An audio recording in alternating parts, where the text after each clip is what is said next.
Hey everyone, welcome to Plants and Politics. So I have an update to share about one of Trump's terrorists. That means it's time for a new episode of Plants and Politics. Where are they now? Matthew Bledsoe was arrested.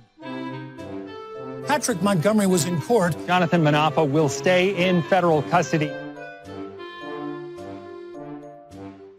No, I don't take responsibility at all. So, 33-year-old Landon Copeland of Utah, who I recently profiled in a video short on YouTube, was already in a ton of trouble for assaulting and fighting with officers at the Capitol on January 6th, all of which, to his detriment, was captured on video and in photos. And then after he got caught, as you may recall, he posted on Facebook saying, quote, "So that everyone knows, I go to see the FBI and a judge tomorrow. I guess peacefully protesting at the Capitol is now illegal, and they're trying to hunt us all down to try and teach us a lesson. Unfortunately, only one option remains when we return. We bring guns and take the Capitol building without intention of being peaceful. This ends with the government bombing their own people. I had hopes it wouldn't, but here we are." So the guy's delusional.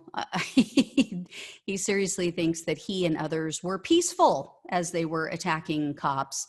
And nobody's been bombed yet. So not exactly what you'd want to say to prove that you're a peaceful person, that you're no danger to society, and that you're remorseful for your actions, which is why Copeland so far has been denied bail, and likely he'll remain in jail until his trial, but they will be having another hearing to evaluate and determine. Right now, where it stands is Copeland is facing a mental health evaluation to determine if he's even competent to stand trial. This is because he had a series of outbursts and disrupted the virtual court appearance on Thursday. Here's how it all went down. Before Copeland was to be virtually seen by the judge, he told a court clerk that he or she was evil. And he asked, quote, "At what point am I a free individual versus a pre-trial confinement individual? Is any of this negotiable? I used to be a free man until you locked me up." Yeah, that kind of happens, guy, when you break the law, when you attack police officers, when you attempt to overthrow the government. Yeah, you kind of get locked up. And evidently, which I didn't realize, many of these January 6th cases are being seen and heard at the same time. So they're all on a Zoom video chat together. So they can hear and see and even comment about other cases that come before the judge. I mean, not that they're supposed to comment, but it's just like a brick and mortar courtroom. So as I said, you're not supposed to interrupt while another case is being discussed, just like if you were in person in the courtroom. But apparently Copeland didn't get that memo, because he started shouting and he became belligerent when other Trump terrorists were making their appearances before the judge. So during one appearance, an attorney for one of these January 6th rioters told the judge that his client suffered from foxitis. He said that basically he tried to blame Fox News for his client's behavior on January 6th. And he said that his client spent 6 months watching Fox News during the pandemic. So I guess that, made him a terrorist, a domestic terrorist. I don't know.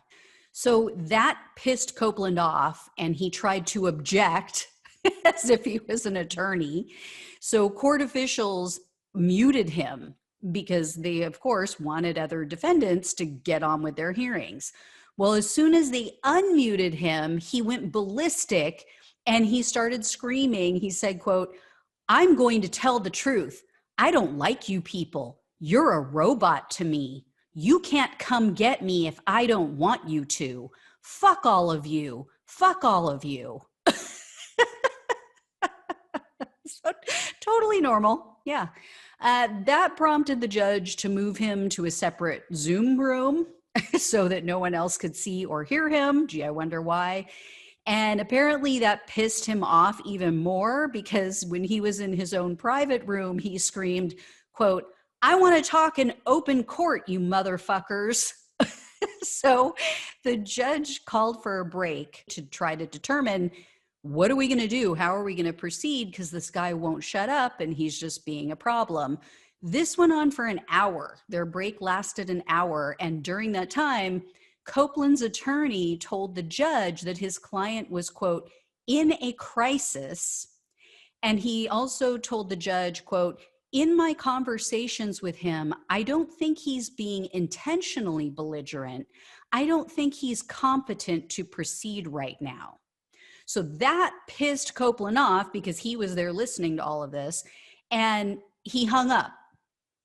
Just, he's in the middle. I mean, imagine if you were in the middle of a hearing trying to determine your fate and whether or not you're going to get out of jail to await trial, and you just get up and walk out of the room. You just get up and walk out of the courtroom. So 10 minutes later, he jumped back on this Zoom call, and then he yelled at everyone some more. He said, quote, "You people fucked this up. You're going to give me a psych eval. I don't like 70% of my income going to the government. Fuck all of you." Now, I will say Copeland is a veteran. He served in the Iraq War. He was shot during his service over there. And the prosecutors have even conceded that he suffers from PTSD. So he's got some issues going on. It's not looking good for this guy. As of now, he's looking at a maximum of 14 years in prison, but he hasn't been indicted yet. And if all of the other indictments are any indication, his charges and prison time are going to go up substantially because they didn't even hit him yet with obstruction of an official proceeding. That one crime carries a 20-year penalty all by itself. And the grand jury appears to be tacking that on to most cases. And, you know, here's the thing. I know this guy's out of control, but I can't help feel bad because he's a perfect example of how we fail our military members. I mean, I don't know what he was like before he enlisted, but if he wasn't like this before and he's now clearly struggling with anger and impulsivity, you have to say we failed him. We'll see. I'm sure more will come out over time, but yeah, this is not looking good for him. He did not make a good impression. Let's just say that. Just put it that way.